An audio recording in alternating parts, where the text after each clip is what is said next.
नमस्कार। राजस्थान समाचार में आपका स्वागत है। पेश है राजस्थान की खास खबरें। सीएम ने युवाओं को दिए यूथ आइकॉन अवार्ड, कहा विकसित राजस्थान बनाने में युवाओं की अहम भूमिका। 5 दिवसीय राज्य स्तरीय युवा महोत्सव का रविवार को जयपुर के सवाई मानसिंह स्टेडियम में समापन हुआ। मुख्य अतिथि के रूप में मुख्यमंत्री भजनाथ शर्मा ने कार्यक्रम को संबोधित किया। सीएम ने जयपुर के प्रिंस तिवारी, तनु प्रजापत, धर्मा जाट, प्रिया राठौड़, यश गर्ग, अलवर के जयदीप पंचाल, झुंझुनू की पूजा शर्मा एवं वंशिका शर्मा, नागौर के नीतीश कुमार शर्मा, अजमेर की गौरी माहेश्वरी और भीलवाड़ा के युधिष्ठिर मीणा को यूथ आइकॉन अवार्ड से सम्मानित किया। पुरस्कार में 1 लाख रुपए, प्रशस्ति पत्र और स्मृति चिन्ह दिए गए। इस मौके पर सीएम भजनाथ शर्मा ने कहा कि राज्य सरकार युवाओं को हर क्षेत्र में प्रोत्साहित करने के लिए प्रतिबद्ध है। राजस्थान में पंचायती राज संस्थाओं के पुनर्गठन की कवायद, विभाग ने जारी किए दिशा निर्देश। नए साल में प्रदेश भर की ग्राम पंचायतों और पंचायत समितियों के पुनर्गठन की कवायद होगी। इसमें आबादी और क्षेत्रीय सहूलियत के लिहाज से मौजूदा पंचायती राज संस्थाओं में बदलाव होंगे। वहीं नई पंचायतों एवं पंचायत समितियों का सृजन होगा।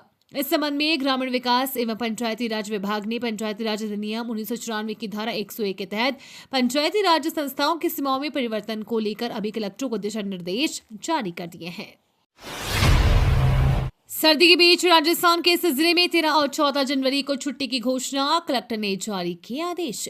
शीतलहर एवं बढ़ती हुई सर्दी को देखते हुए 13 जनवरी 2025 को जयपुर जिले में संचालित सभी सरकारी एवं गैर सरकारी विद्यालयों में अध्ययनरत कक्षा 1 से 8वीं तक के विद्यार्थियों के लिए अवकाश घोषित किया गया है। मुख्य जिला शिक्षा अधिकारी मंजू शर्मा ने बताया कि मौसम विभाग द्वारा जारी पूर्वानुमान के आधार पर जिले में शीतलहर एवं बढ़ती हुई ठंड को देखते हुए जिला कलेक्टर एवं जिला मजिस्ट्रेट जयपुर के निर्देशों के अनुपालना में फैसला लिया गया है, जिसके तहत जिले में संचालित कक्षा 1 से 8 तक के समस्त सरकारी एवं गैर सरकारी विद्यालयों में अध्ययनरत छात्र छात्राओं का दिनांक 13 जनवरी 2025 का अवकाश घोषित किया गया है। मुख्यमंत्री रोजगार उत्सव विकास कार्यों का शिलान्यास, 6.2 करोड़ रुपए के 8 कार्यों का शुभारंभ। सिरोही जिले में मुख्यमंत्री रोजगार उत्सव कार्यक्रम का लाइव प्रसारण किया गया, जिसमें जिला प्रभारी मंत्री के बिश्नोई ने मुख्य अतिथि के रूप में शिरकत की। इस अवसर पर 6.2 करोड़ रुपए की लागत से 8 महत्वपूर्ण कार्यों के रिपेयरिंग कार्यों का शिलान्यास किया गया। मंत्री ने राज्य सरकार की विकास योजनाओं को सराहा और प्रधानमंत्री नरेंद्र मोदी के नेतृत्व में राजस्थान की प्राकृतिक दिशा पर जोर दिया। चिंतन शिविर के समापन पर बोली केंद्रीय मंत्री अन्नपूर्णा देवी, विकसित भारत के लिए आधी आबादी निभाएगी पूरी भूमिका। केंद्रीय महिला एवं बाल विकास मंत्री अन्नपूर्णा देवी ने कहा कि प्रधानमंत्री नरेंद्र मोदी ने विकसित भारत का जो स्वप्न देखा है वो महिलाओं और बच्चों के समेकित विकास के बिना संभव नहीं है। इसलिए सभी की जिम्मेदारी है कि वे महिला एवं बाल विकास के उच्च लक्ष्य को प्राप्त करने के लिए साझा प्रयास करें। महिला एवं बाल विकास मंत्रालय की ओर से आयोजित राष्ट्रीय चिंतन शिविर के अंतिम दिन रविवार को केंद्रीय मंत्री ने कहा कि देश में महिला एवं बाल विकास विभाग को लेकर जो योजनाएं हैं उसको लेकर राज्यों के सुझाव और चुनौतियां सामने आई है और उस पर काम किया जाएगा। यात्रियों के लिए आ गई अच्छी खबर, राजस्थान को मिलेगी नई ट्रेनों की सौगात, जिसमें होगी ये 12 हाईटेक सुविधाएं। रेलवे की ओर से दिल्ली मुंबई समेत विभिन्न प्रमुख मार्गों पर अत्याधुनिक सुविधाओं से युक्त ट्रेनें संचालित करने की योजना पर काम शुरू कर दिया गया है। इस योजना के तहत लंबी दूरी की यात्रा करने वाले यात्रियों को सस्ती दर पर यात्रा भी मुहैया करवाई जाएगी। रेल मंत्रालय अमृत भारत 2.0 के तहत ऐसी 50 ट्रेनें सेट कर निर्माण करवा रहा है, जिसमें से कई ट्रेनों का फायदा राजस्थान के यात्रियों को भी होगा। इन ट्रेनों का निर्माण करीब 2 साल में पूरा कर लिया जाएगा। बसंत पंचमी पर बनेगा खाटू श्याम सहित 3 मंदिरों का पाटो उत्सव। विशाल कलश यात्रा के साथ प्रभात फेरी। केकड़ी में पोखरी नाड़ी के यहां एक ही जगह पर क्रम से बने खाटू श्याम जी, लक्ष्मी नारायण जी व बालाजी महाराज के मंदिरों का पाटो उत्सव अगले माह बसंत पंचमी को धूमधाम से मनाया जाएगा। तीनों मंदिरों की प्राण प्रतिष्ठा बसंत पंचमी के दिन हुई थी। बालाजी मंदिर तो पुराना है, मगर खाटू श्याम लक्ष्मी नारायण मंदिर की प्राण प्रतिष्ठा पिछले साल ही हुई थी। इन तीनों मंदिरों की प्रतिष्ठा की तिथि एक ही होने से तीनों मंदिर का पाटो उत्सव एक साथ मनाया जा रहा है।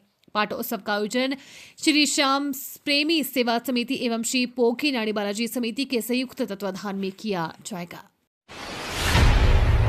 चाइनीज मांझे पर जिला पुलिस प्रशासन सख्त आदेश, नहीं मानने वालों पर होगी कार्रवाई।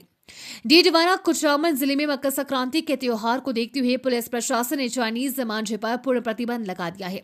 जिला पुलिस अधीक्षक हनुमान प्रसाद मीणा ने यह आदेश जारी किया है। एसपी हनुमान प्रसाद मीणा ने बताया कि चाइनीज मांझा बिजली के तारों के संपर्क में आने पर जानलेवा साबित हो सकता है। ये न केवल पक्षियों के लिए घातक है बल्कि मनुष्यों को भी गंभीर चोट पहुंचा सकता है। इसलिए जिले में प्लास्टिक या चाइना निर्मित synthetic material, iron powder, glass powder से बने पक्के धागे का उपयोग पूरी तरह से प्रतिबंधित कर दिया गया है। रणथंभौर में शुरू हुई बाघ रक्षक योजना। हफ्ते में 4 दिन सरकारी स्कूलों के बच्चे करेंगे नेशनल पार्क का भ्रमण। रणथंभौर नेशनल पार्क में रविवार से एक अनूठी योजना की शुरुआत की गई है। रणथंभौर नेशनल पार्क के मुख्य वन संरक्षक अनूप के आने बाघ रक्षक योजना को हरी झंडी दिखाते हुए 2 कैंटर में सवार सरकारी विद्यालय के विद्यार्थियों को निःशुल्क रूप से रणथंभौर नेशनल पार्क के भ्रमण पर भेजा। हालांकि इस योजना की नींव 1 वर्ष पूर्व तत्कालीन मुख्य वन संरक्षक पी काथीरवेल द्वारा रखी गई थी, लेकिन योजना कुछ ही दिन में दम तोड़ गई थी। मकर संक्रांति से घाटोली तक दौड़ेगी कोटा झालावाड़ मेमू ट्रेन। कोटा से झालावाड़ होते हुए अकलेरा के बीच संचालित होने वाली ट्रेन का रेलवे की ओर से विस्तार कर दिया गया है। ट्रेन का मकर संक्रांति से अकलेरा से आगे नया गांव और घोटाली तक संचालन किया जाएगा। रेल मंत्रालय ने इसके लिए हरी झंडी दे दी है। ऐसे में नया गांव और घाटोली समेत आसपास के ग्रामीणों को इसका लाभ मिलेगा। दिल्ली चुनाव के लिए कांग्रेस की नई गारंटी। सचिन पायलट बोले, युवाओं को हर महीने मिलेंगे 8500 रुपए। देश की राजधानी दिल्ली में इस समय चुनाव का माहौल बना हुआ है। इस बीच कांग्रेस के दिग्गज नेता सचिन पायलट भी दिल्ली पहुंचे, जहां एक प्रेस कॉन्फ्रेंस के दौरान पायलट ने कहा कि दिल्ली छोटा राज्य है लेकिन देश की राजधानी है। यहां के विधानसभा चुनाव महत्वपूर्ण चुनाव है। इसी बीच पायलट ने दिल्ली चुनाव के लिए कांग्रेस पार्टी की तीसरी गारंटी की घोषणा की, जिसमें उन्होंने युवा उड़ान योजना के नाम से ये घोषणा युवाओं के लिए है। कांग्रेस ने दिल्ली के शिक्षित बेरोजगार युवाओं को 1 साल तक 8500 रुपए प्रति माह देने की बात कही है। इस योजना के तहत युवाओं को हर महीने 8500 रुपए मिलेंगे और 1 साल की अप्रेंटिसशिप प्रदान की जाएगी। सेना अधिकारियों ने काया मखानी समाज के युवाओं को भर्ती के लिए किया प्रेरित। भारतीय सेना में युवाओं को भर्ती होने के लिए प्रेरित करने के उद्देश्य से रविवार को जबलपुर से सेना का एक दल डीडवाना पहुंचा। इस दौरान सेना के लेफ्टिनेंट ऋतिक कुमार, लेफ्टिनेंट सौरभ चावन और सूबेदार सिकंदर खान ने डीडवाना सहित कई गांवों का दौरा किया और काया मखानी समाज के युवाओं को सेना में भर्ती होने के लिए प्रेरित किया। उन्होंने युवाओं से भारतीय सेना में भर्ती होकर देश सेवा करने का आह्वान किया। साथ ही सेना भर्ती में युवाओं को जिन समस्याओं का सामना करना पड़ रहा है उनकी जानकारी ली और समाधान का आश्वासन दिया। निंदड़ के किसानों का सामूहिक मौन अनशन। अपनी जमीन बचाने के लिए दी बड़ी आंदोलन की चेतावनी। जेडीए के आवासीय कॉलोनी में भूमि अवाप्ति को लेकर वर्ष 2010 से संघर्ष कर रहे किसानों ने राष्ट्रीय युवा दिवस पर स्वामी विवेकानंद के चित्र के समक्ष मौन अनशन करते हुए अपना विरोध जताया। उन्होंने चेतावनी देते हुए कहा कि निंदड़ का किसान अपनी जमीन के लिए आगामी समय में बड़ा बदलाव और आंदोलन करेगा और 1 इंच जमीन सरकार को नहीं देगा। अपनी जमीन बचाने के लिए निंदड़ के किसानों का अनिश्चितकालीन धरना 52वें दिन तक जारी रहा। उप मुख्यमंत्री प्रेमचंद बिरवा बोले, कांग्रेस सरकार ने युवाओं के साथ की थी धोखाधड़ी, हमारी सरकार दे रही रोजगार।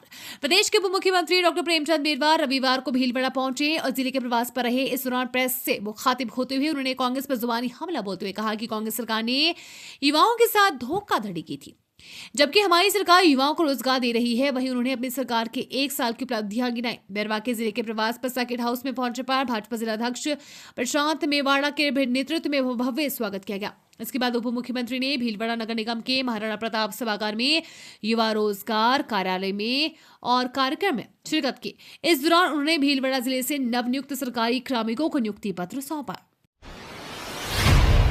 राजस्थान में किसान ने खेती में लगाया गजब का दिमाग। अब तीखे मिर्च से हो रही 2.5 करोड़ की कमाई।